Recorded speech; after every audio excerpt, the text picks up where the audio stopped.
constraint.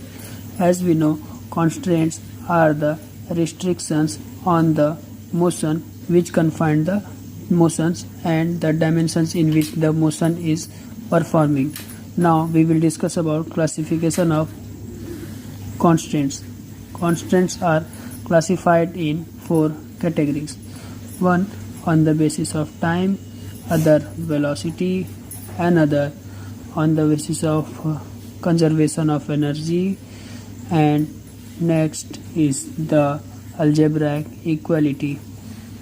If the constraint is independent of time, then it is said to be of scaleronomic.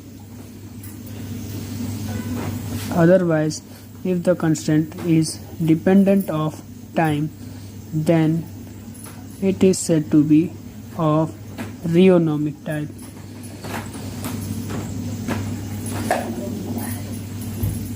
Other is velocity.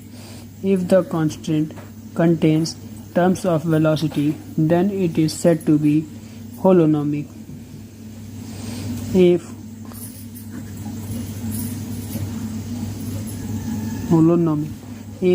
the constraint is not containing any terms of it is containing terms of velocity, it is dependent on velocity, then this type of constraint is called non-holonomic. Holonomic is independent of velocity and non-holonomic is dependent of velocity. Other is the conservation. If the total mechanical energy is conserved, that means TE is conserved, then the constraint is said to be of conservative type. Otherwise, if total energy is not conserved, then the constraint is called dissipative type. And the fourth factor is algebraic equality.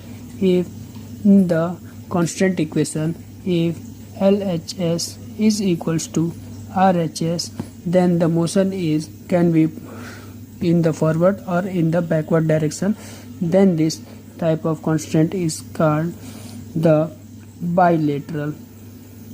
Otherwise, if the constant equation contains the inequality signs, then the constraint is said to be of unilateral.